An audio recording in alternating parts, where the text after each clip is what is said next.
ने कहा कि देवियों, आप क्यों आई हो?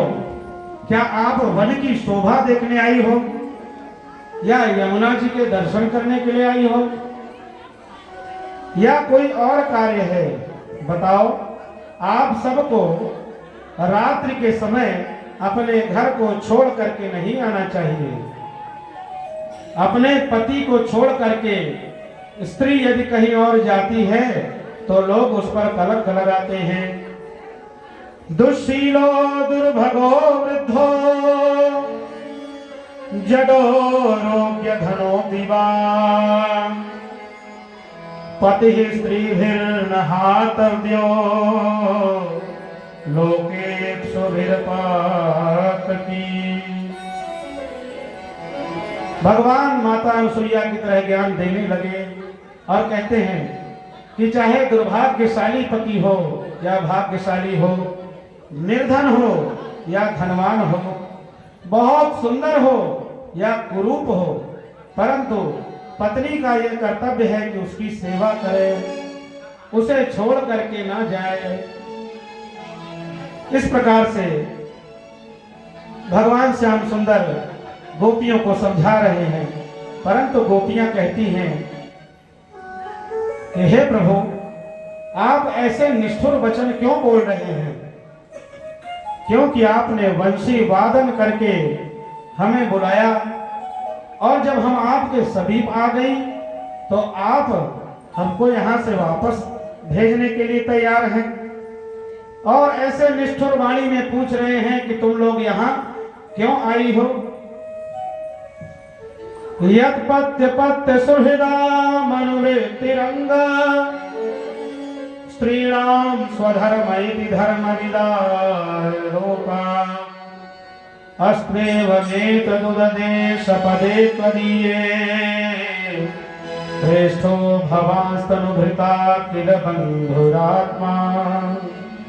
हे प्रभु, आपने हमसे कहा कि अपने परिवार को, अपने पति को छोड़ करके कहीं नहीं जाना चाहिए, लेकिन प्रभु आप हमारे कौन हैं? आप तो परम पति हैं। जो हमारे घर में पति बैठे हुए हैं वे तो आपके अंश हैं और आप उनके अंशी हैं। बंधुओं की सेवा करना, परिवार की सेवा करना, यह तो हमारा धर्म है, परंतु परम लक्ष्य क्या होना चाहिए? भगवान की सेवा। अपने परिवार की सेवा करते हुए भी माताओं को चाहिए कि घर में पूजन करें, भगवान की भी सेवा करें, व्रत इत्यादि उनके लिए बने हैं उनको करें। ये सब करने से पति के साथ साथ परम पति भी प्रसन्न होते हैं। और आप कहते हैं कि पति की सेवा करो, तो हे प्रभु, हम आपसे एक पहेली बुझाना चाहती हैं, आप उसका उत्तर दें। प्रभु ने कहा कि कहो गोपियों। गोपियों ने कहा प्रभु, एक स्त्री थी जो अपने पति से बहुत अधिक प्रेम करती थी, बिना पति को खिलाए पिलाए भोजन नहीं करती थी। यद्यपि अधिकतर महिलाएं ये कार्य करती हैं, परंतु वह भी यही करती थी। एक बार उसका पति कहीं बाहर जाने लगा, तब उसने कहा कि हे पति देव, आप तो जा रहे हैं, लेकिन मेरा ये नियम है कि मैं बिना आपका भोग लगाए स्वयं नहीं पाती हूं। ऐसे में मैं क्या करूं? तब उनके पति ने कहा कि देवी, आप मेरा चित्र रख लो और चित्र को भोग लगाना और पा लेना। जैसे भगवान का भोग लगा करके भगवान के भक्त प्रसाद ग्रहण करते हैं, ऐसे ही तुम मेरे चित्र के सामने भोजन को रखना और उसको पा लेना। सभी लोग शांति शांति बनाए। श्री राधे, प्रेम से बोलिए श्री राधे। श्री राधे। शांति बनाकर प्रेम से आनंद से श्रवण करें। पति चला गया और पत्नी वही नियम पालन करने लगी। कुछ दिनों के बाद उसका पति वापस घर आया और दरवाजे के बाहर से दरवाजा खटखटाने लगा और पत्नी जो थी वह पति को भोग लगा रही थी। तो बताइए प्यारे श्याम सुंदर, ऐसे में हमको कहाँ करना चाहिए? अब भगवान फंस गए। उन्होंने कहा कि जब साक्षात पति बाहर आकर के खड़ा है तो फिर फोटो और चित्र के पूजन की क्या आवश्यकता है। तो गोपियां हंसने लगी ताली बजा करके और कहा, हे श्याम सुंदर, मेरे जो घर में पति हैं वो वही चित्र वाले पति हैं और आप साक्षात पति हैं। जब आप हमको मिल गए तो फिर हम उस चित्र का क्या करें। भगवान प्रसन्न हो गए और प्रसन्न होकर के उनको गले से लगाया। गोपियों ने कहा, वेद विरुद्ध कहा हम कीन हो, जा मन सो कीन ही पति सेवा, सो मन तो तुमने हर लीन हो। जिस मन से हमने पति की सेवा की उस मन को तो हे प्यारे आपने हरण कर लिया है। इसलिए भगवान का नाम चित चोर है, वह चित्त को चुरा लेते हैं। न शोहरत इज्जत की दरकार है हमको, न शोहरत इज्जत की दरकार है हमको, एक तेरा प्रेम ही काफी है सांवरे सरकार हमको। भगवान प्रसन्न हो गए और गोपियों के साथ रास विहार करने लगे। लेकिन गोपियों को अभिमान हुआ। भगवान ने गोपियों को छोड़ करके राधा रानी को अलग से ले जाकर के निकुंज में सुंदर सुंदर लीलाएं की। और जब श्री राधा रानी को भी मान हुआ इस बात का कि ठाकुर जी हमें मनाएं और हम रूठें, तब ठाकुर जी ने उनको भी त्याग दिया। अंतर्हिते भगवती सहसैव व्रजांगनाः अतस्तमः चक्षाणाः करिण्यैव युषसम्। भगवान अंतर्हित हो गए। गोपियां राधा रानी से मिली और उनके साथ मिल करके भगवान श्याम सुंदर का ध्यान करने लगी। सुंदर सुंदर लीलाएं करके पूतना वध, गोकुल इत्यादि की माखन चोरी आदि लीला स्वयं गोपियां कर रही हैं। कोई श्री कृष्ण बन जाती है, कोई पूतना बन जाती है, कोई ग्वाल बाल बन जाते हैं और कोई नंद बाबा और यशोदा बन जाती हैं। सुंदर सुंदर लीलाएं कर रही हैं और लीलाएं इसलिए कर रही हैं कि कहीं से भी भगवान प्रसन्न होकर के हमको दर्शन दे दे। श्री राधा रानी हाथ ऊपर करके प्रेम से ठाकुर जी को बुलाती हैं। हा नाथ रमण प्रेष्ठ क्वासी क्वासी महाभुज, दास्यास्ते कृपणाया में सखे दर्शय सन्निधि। यहां श्री जी ने कई नाम भगवान के लिए, रमण, प्रेष्ठ, महाभुज, आप आ जाइए। इस प्रकार से ऐसे नाम लेने के कारण श्री धाम वृंदावन में कई भगवान ठाकुर जी के मंदिर हैं जो कि ऐसे ही सुंदर सुंदर नाम हैं। ठाकुर जी ने जब कहा, माता जी ने जब कहा कि हा नाथ, तब हो गए श्रीनाथ जी और गोपीनाथ जी। जब रमण कहा तो राधा रमण जी हो गए। जब प्रेष्ठ कहा तो प्रेष्ठ का मतलब वल्लभ होता है, श्री राधा वल्लभ लाल हो गए। और जब सखे कहा तो श्री बांके बिहारी लाल हो गए। बोल बांके बिहारी लाल की जय। और गोपियां श्री राधा रानी के साथ मिल करके सुंदर गोपी गीत का गान करती हैं, जिससे कि ठाकुर जी प्रसन्न हो जाएं और प्रसन्न होकर के प्रकट हो जाएं। आइए दो पंक्ति हम भी गा लें। जयति तेधिकं जमुना ब्रजः, श्रयत इंदिरा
जयति तेधिकम।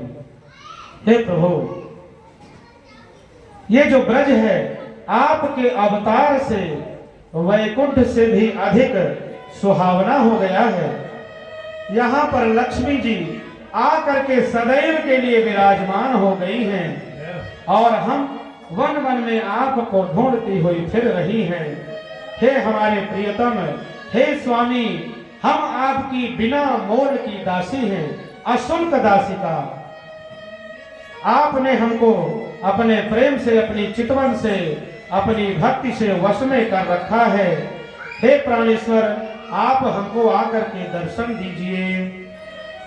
यत्ते सुजात चरणाम्बुरुहं स्तनेषु भीता शनैः प्रियदधीमहि कर्कशेषु तेनाटवी मटसि तद्व्यथते न किंस्वे पूर्पादिभिर्भवति धीर्भवदायुषां नः। हे प्रभु, हे श्याम सुंदर, अपने कोमल कोमल चरणों को जो आप वन में कंकड़ और कांटों के बीच में भ्रमण करते हुए कष्ट दे रहे हैं, उनको ला करके हमारे हृदय पर रख दीजिए और ठाकुर जी आप प्रसन्न होकर के प्रकट हो जाइए। तासाया विरमुच्छौरिः स्मयमान मुखाम्भुजः पीताम्बरधरः स्रग्वी साक्षात् मन्मथ मन्मथ। उसी समय गोपियों के बीच में मोर मुकुट पीताम्बरधारी भगवान श्री कृष्ण प्रकट हो गए। बोल बाके बिहारी लाल की, राधा वल्लभ लाल की, रास बिहारी सरकार की जय हो। जय बोलने में कंजूसी मत करिए भैया, क्योंकि भगवान की जय बोलने से भगवान की जय नहीं होती है, स्वयं की जय होती है।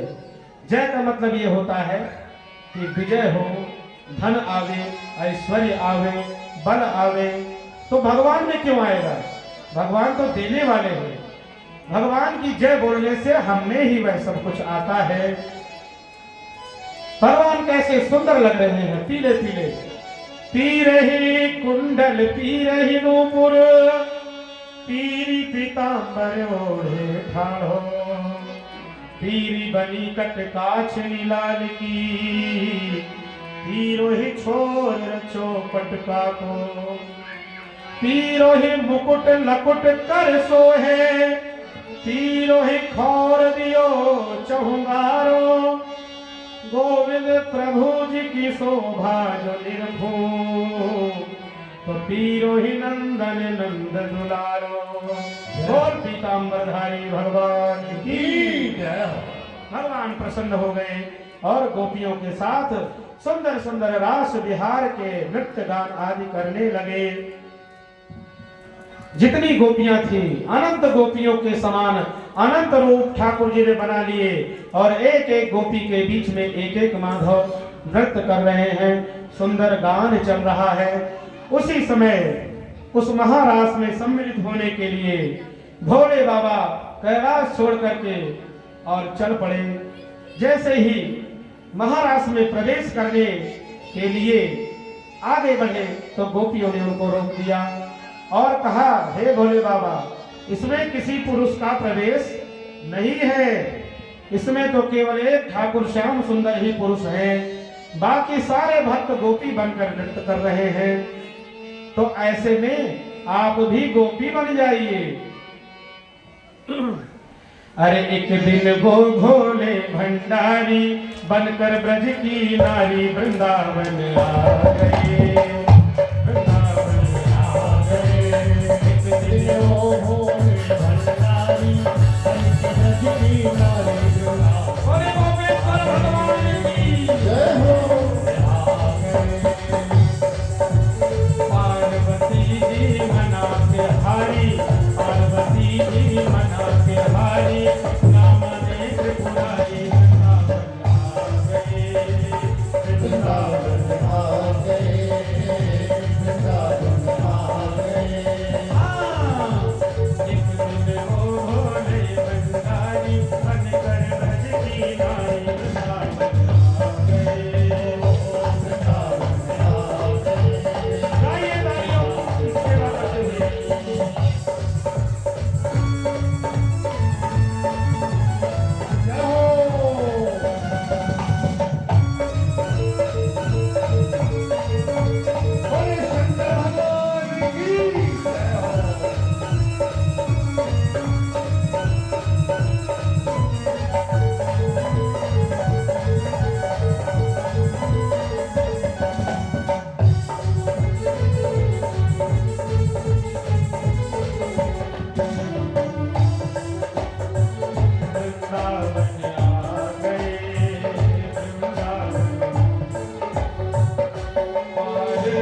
तेरे साथ में रात रचेंगे ब्रज में भारी, रात रचेंगे ब्रज में भारी हमें दिखाना क्या वृंदावन आ गए। वृंदावन आ गए एक दिन वो भोले भंडारी बनकर रजती नारी वृंदावन आ गए। वृंदावन आ गए वृंदावन आ गए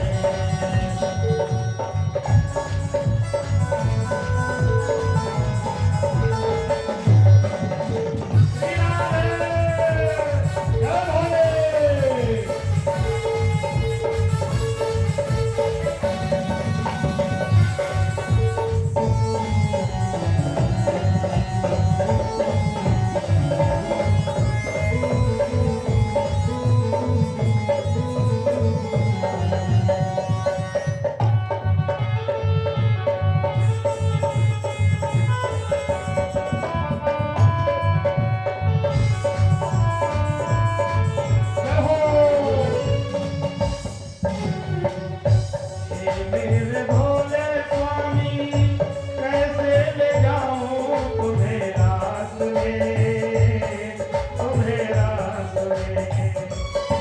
मेरे भोले स्वामी कैसे ले जाऊं तुम्हें रास में तुम्हें रास में मोहन के सिवा वहाँ कोई पुरुष ना हो रे रास में, हो रे रास में। मोहन के सिवा पुरुष न जाए कोई रास में कोई रास में हंसी करेगी ब्रज की नारी, हंसी करेगी ब्रज की नारी, मानो बात हमारी वृंदावन आ गए। वृंदावन आ गए हैं वृंदावन आ गए एक दिन वो भोले भंडारी बनकर रजती नारी वृंदावन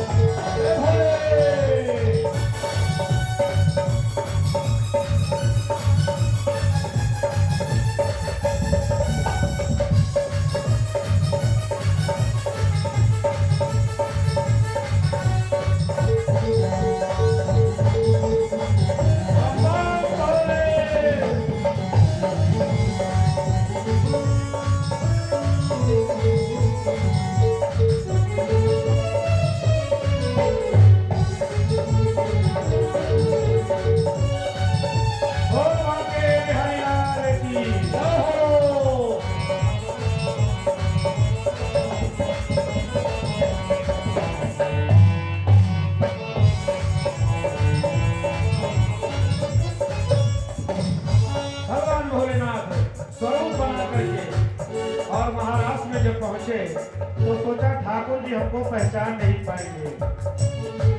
देखा जब श्याम ने समझ गए इस राज को, इस राज को।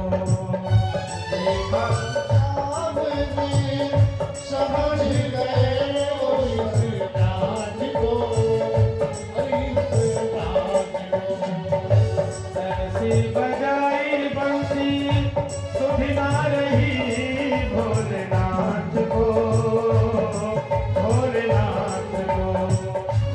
ऐसी बजाई मुर्गी सुधना रही भोलेनाथ को और भोलेनाथ को ऐसे खसक गई जब सारी, ऐसे खसक गई जब सारी, मुस्काए गिरधारी